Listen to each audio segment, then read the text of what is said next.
aqui na Vila Irmã Dulce, cultuando a Deus com o homem de Deus, pastor Sena, e a igreja.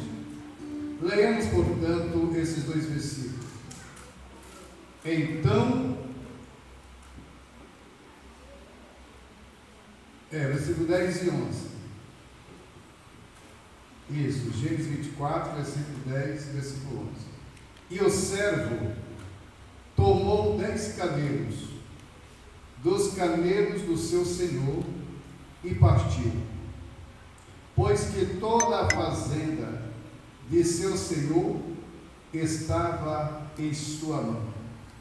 E levantou-se e partiu para Mesopotâmia, para a cidade de Naor, e fez ajoelhar os camelos fora da cidade, junto a um poço de água, pela tarde, ao tempo que as moças saíam a tirar água.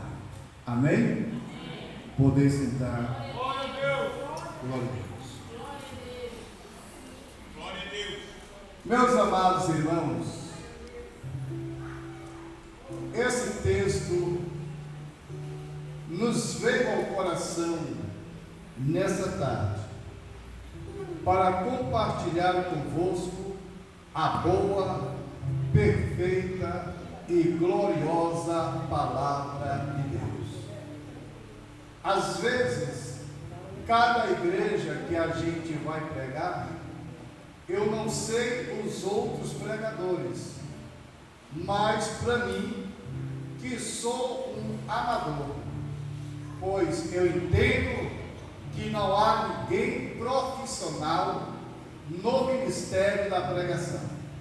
Portanto, todos nós somos amadores, e todo amador tem a grande preocupação em realizar a tarefa que lhe é confiada. Aí, como nós temos algumas dificuldades, porque somos seres humanos, nós não temos outra alternativa a não ser recorrer ao céu e fazer a mesma oração que Moisés fez. Pois quando Moisés foi convidado para tirar o povo do Egito, ele fez uma oração a Deus, que eu direciono a todos os que ministram a palavra do Senhor. Moisés fez a mais sábia pergunta que está registrada em Êxodo capítulo 3. Ele perguntou ao Senhor dizendo: Senhor, quando eu chegar lá e for para falar com o povo, e o povo me perguntar que jeito é este Deus, como é a sua voz, que jeito é o rosto dele, Senhor, o que eu direi para o povo?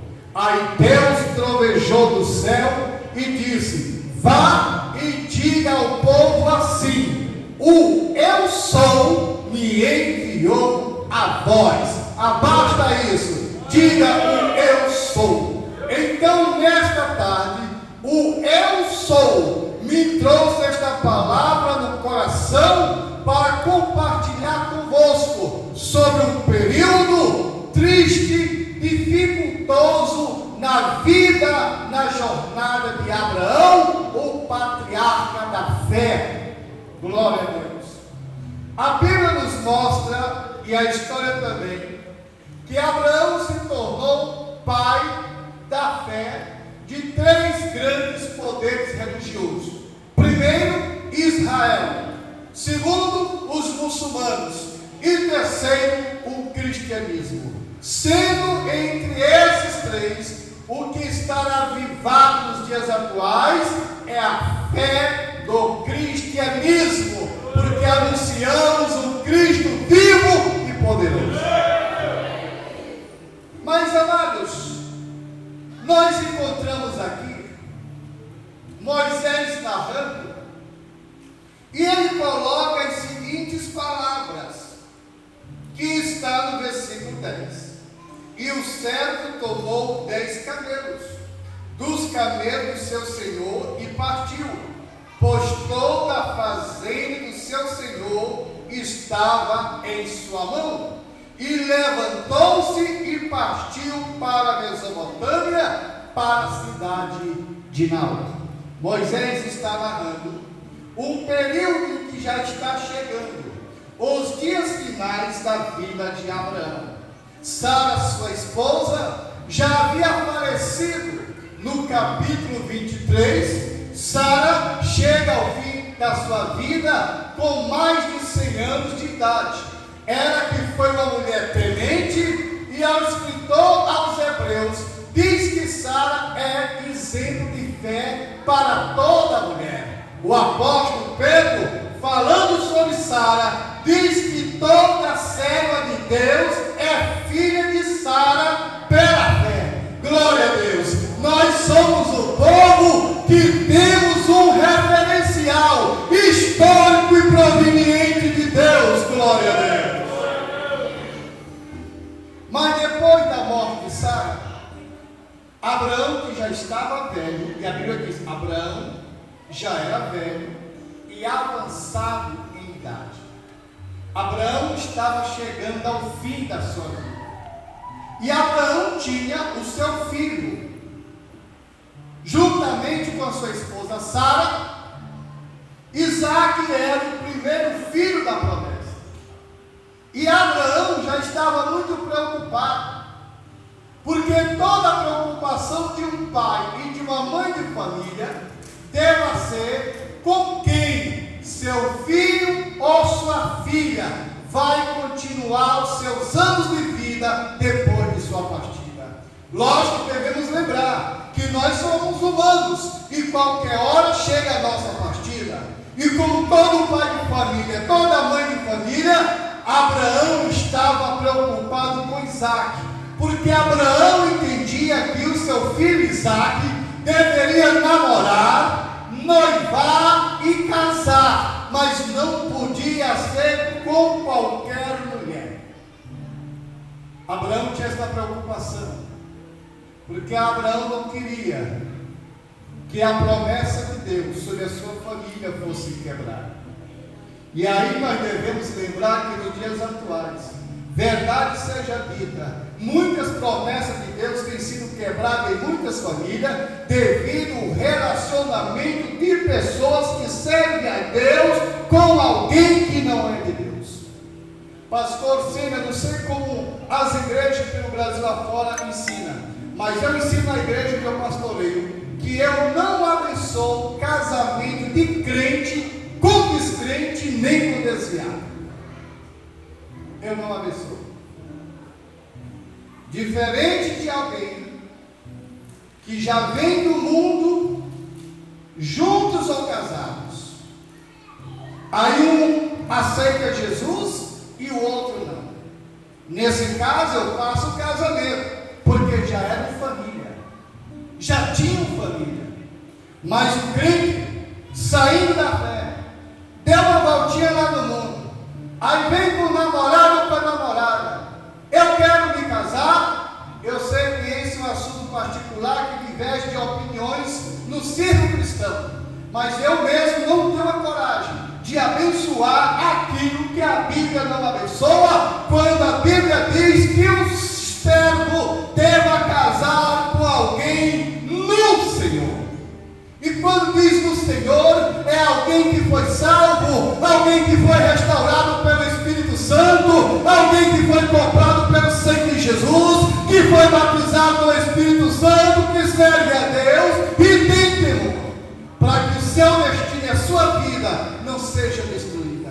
E era aí onde estava a preocupação de Abraão. E Abraão tinha um servo mais velho de todos os seus criados, um servo chamado Damasceno Eliezer. E o Damasceno Eliezer era um servo de Abraão, que ele conseguiu tanta confiança de Abraão, pastor, que Abraão fez uma procuração e passou todos os bens para a mão deste servo. Será que alguém faria isso hoje? Passar seus bens e propriedade para as mãos de um amigo, para as mãos de um parente? Dificilmente não. Mas este servo conseguiu a confiança de Abraão, pastor. E Abraão fez a procuração e disse: tudo que eu tenho está nas tuas mãos. Aleluia! Glória a Deus. O servo da vacina Eliezer, ele é um tipo do obreiro que o pastor pode confiar. Vivemos em uma época que muitos pastores não podem sair do campo, não pode sair da igreja, porque se fazer uma viagem, quando ele retornar, corre o perigo de encontrar a igreja dividida. O Damasceno Eliezer, ele é um tipo do obreiro que o pastor pode confiar ouro em pó, como diz o Brasil.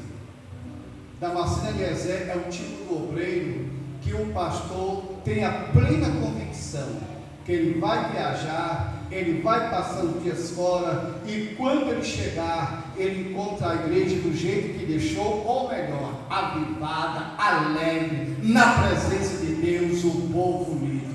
Eu quero dizer nesta noite que o Espírito do Senhor está derramando nesta noite em nosso coração o Espírito de fidelidade ao nosso pastor, à nossa liderança. E o Damasceno Eliezer é chamado por Abraão e diz: Eliezer, eu tenho uma missão para você, e esta missão você há de concluí-la. Eu quero que você vá na terra dos meus parentes e traga da minha família uma esposa para o meu filho Isaque. E esse é o princípio. Nós devemos casar o nosso povo com pessoas da nossa fé, do nosso princípio cristão, para que não haja sofrimento entre as famílias. Era esta a preocupação de Abraão. Abraão não queria que Isaque namorasse, se apaixonasse pelas moças da sua terra que ele estava habitando. Aqui, irmãos, traz para nós uma revelação. Nós, os pais, mais do que nunca no século 21, devemos cuidadosamente nos preocupar com quem nossos filhos estão namorando, porque o sentimento de paixão vem no coração do adolescente, do pré-adolescente, do jovem. Agora, o ruim é quando esse sentimento de paixão vem no coração dos nossos filhos, como uma planta que nasceu no fundo do nosso quintal, que nós não plantamos. Quem tem quintal sabe. Quem tem quintal sabe, pastor, que às vezes nasce no seu quintal, planta, ou mato, ou capim, que não foi o Senhor que plantou, mas nasceu por acaso, nasceu, e assim é o sentimento. Eu digo isso, irmão, já pregava isso há muitos anos, e muito mais agora, depois que eu perdi uma filha com feminicídio pelo próprio marido. Uma jovem crente, nasceu na igreja, serviu a Deus, adorou a Deus, cantou, trabalhava na obra missionária, me ajudava a organizar os cultos ao ar livre, era cantora oficial da igreja, nunca se desviou, nunca namorou com descrente, nunca deu mau testemunho, e nós tínhamos os mesmos cuidados. Há momento que a minha filha, quando alguém se interessava por ela, ela dizia: pai, fulano de tal está me pedindo de namoro, mas se o senhor disser sim, sim, se disser não, não, o que é que o senhor acha? Era assim que ela era. E nunca namorou com descrente, porque nós tínhamos cuidado para os nossos filhos não mudar o seu destino diante de Deus e dos homens. Mas foi com pessoa da igreja que cantava, os pais dirigentes de igreja, mulher de circulação, filho músico, cantava na igreja, e com todo o cuidado que nós tínhamos, casou, namorou e casou. E em menos de 7 anos, este marido tirou a vida da minha filha. Tirou do Brasil, levou para Portugal, se desviou, e aí é que está o perigo, porque nós que temos filhos, nós acreditamos, nós pensamos que todas as pessoas que estão na igreja são genuinamente crentes, e pode ser que não seja, e pode ser que o que dê lugar, como a Bíblia diz, não dê lugar ao diabo. O diabo ruge como um leão, procurando a quem possa tragar. E o meu maior prejuízo na minha vida, que hoje já está com 11 meses, eu e a minha esposa e os meus outros filhos, nunca mais nós fomos os mesmos, nunca mais tivemos saúde emocional, psicológica. Minha esposa da crise, tenho filho de 12 anos que dorme, acorda pela madrugada chorando, não dorme mais. Tenho filho de 30 anos, de 24, todos os nossos filhos sofrem, porque a nossa filha Nilce era muito querida na família e por onde passou nunca deu mau testemunho na igreja. Hoje eu entendo a preocupação de Abraão. Eu digo para você, não importa se o rapaz ou a moça é gente boa, é educado, de uma boa família, isso não é o suficiente. Você que é pai e mãe, deva ver se a pessoa com quem seu filho ou sua filha está se relacionando em namoro, realmente são crentes lavados no sangue de Jesus, para que não venhamos sentir a dor que eu estou sentindo até hoje. Uma dor que eu sei que nunca poderá ter cura. Mas eu quero dizer nesta noite que o sangue de Jesus está sobre tua casa e a tua família. Que o sangue de Jesus cubra teu filho e a tua filha, teu marido e tua mulher dos olhos sanguinários e perversos. Eu te abençoo com livramento da parte de Deus, em nome de Jesus. Meus amados irmãos, Damasceno Eliezer diz para Abraão: eu vou fazer a viagem, mas eu preciso de levar alguns camelos comigo. E Abraão pega o Damasceno Eliezer e diz: entra na manada e escolhe os camelos que tu queres levar nesta viagem. E o Damasceno Eliezer, ele não escolheu aleatório, ele escolheu a dele. Eu quero aquele dali, eu quero aquele outro. E o Damasceno Eliezer, que é uma figura do Espírito Santo, e a manada, que é uma figura do povo de Deus, o Espírito Santo foi escolhendo a dedo os camelos que ele queria para uma grande missão, e disse: este vai deixar de ser cliente do bar para ser pregador do Evangelho. Vou levar ele para ser pastor.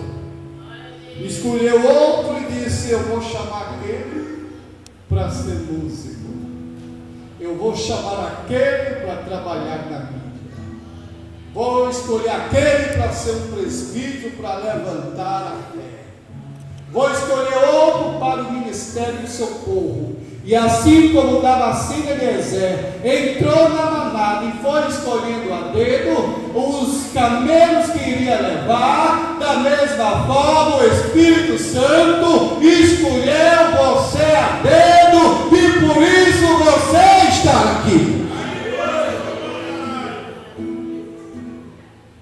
Nós sabemos que na tipologia bíblica, Abraão representa Deus, o Pai, que preocupado com o seu filho, pois quer preparar-lhe uma noiva, mandou Damasceno Eliezer vir escolher neste mundo, aleluia, e escolheu a senhora.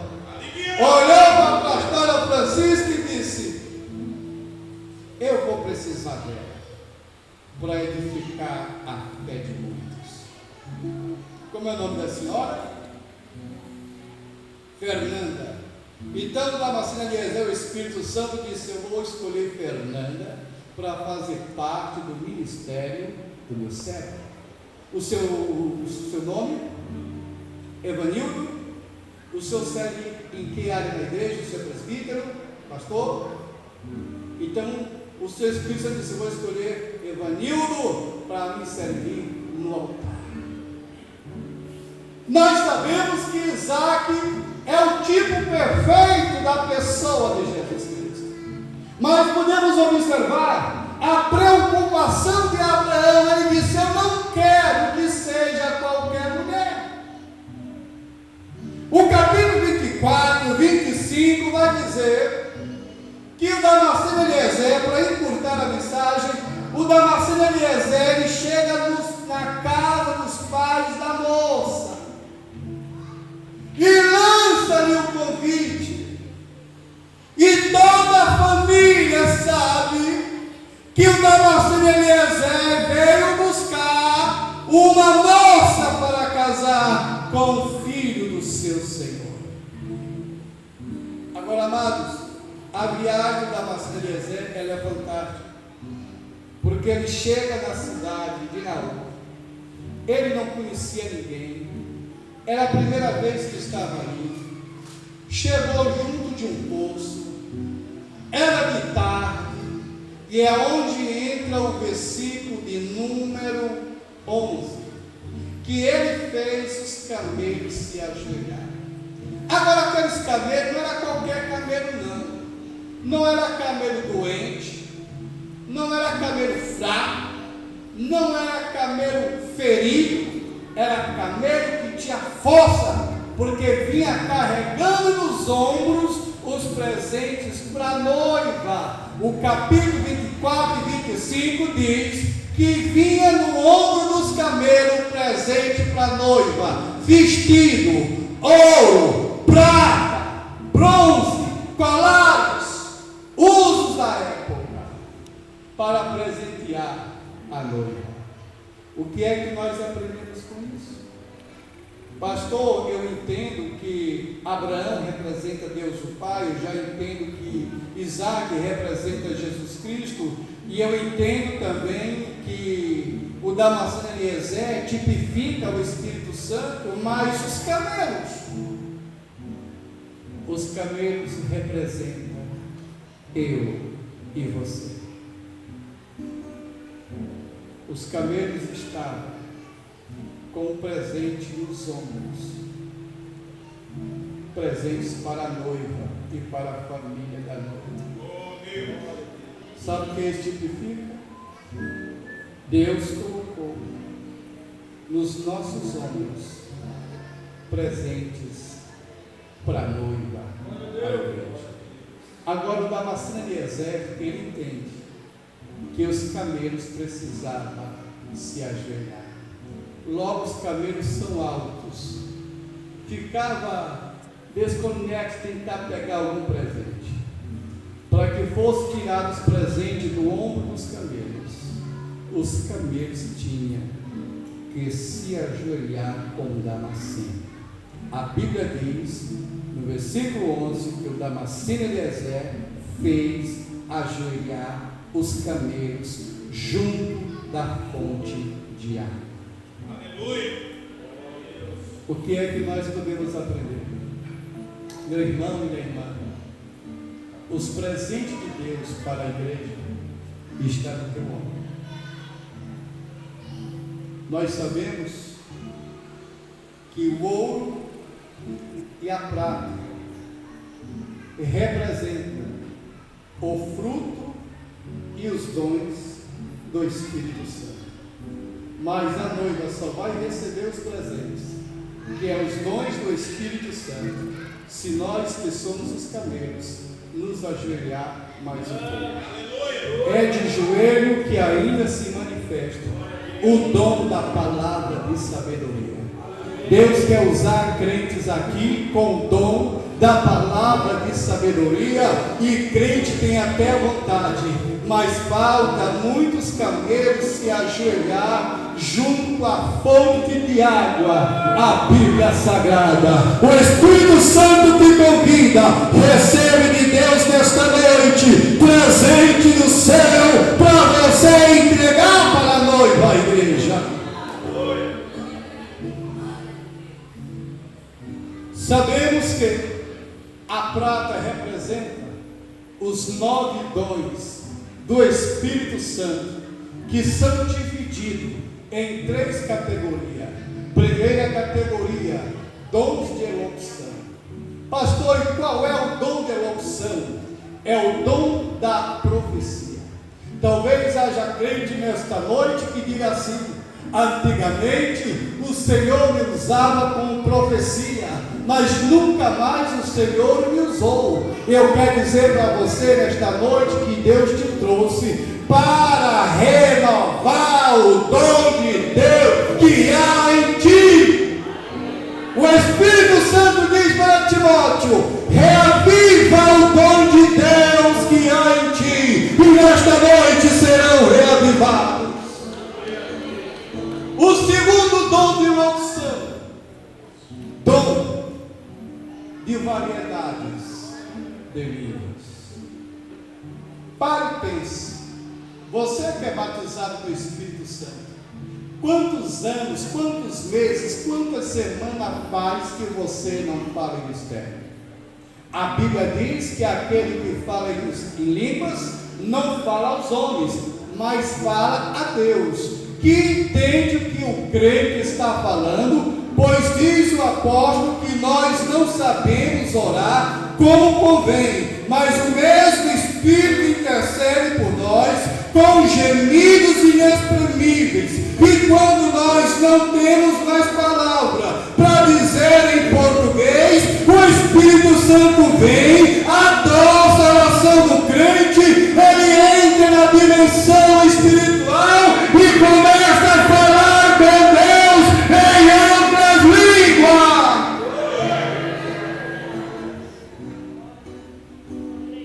Aleluia!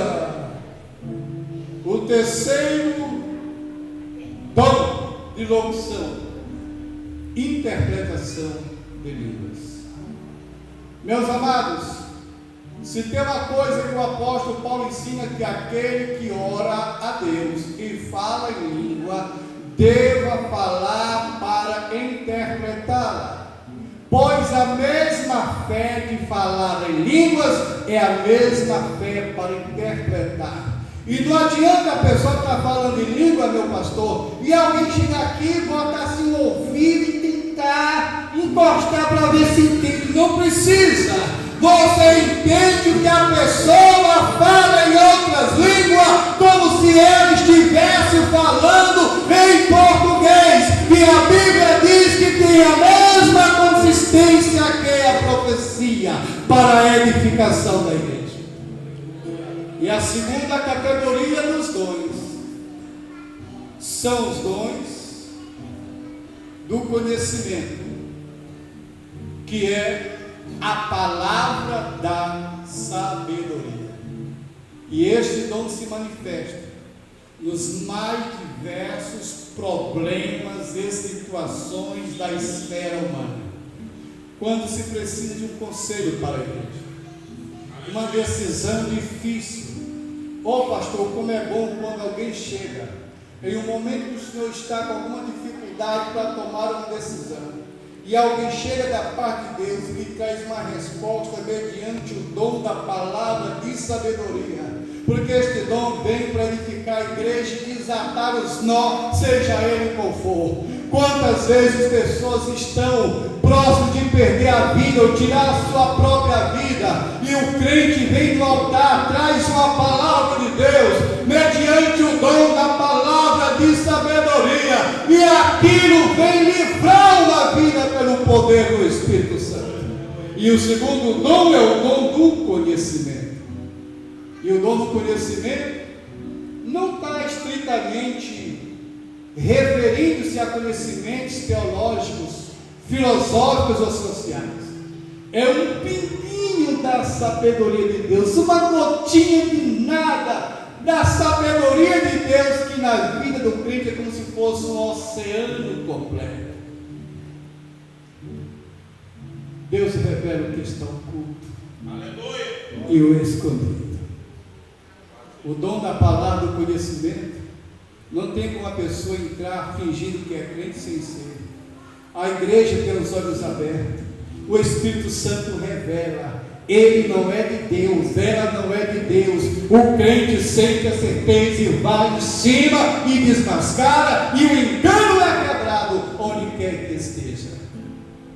E o terceiro dom é o dom de discernimento do Espírito.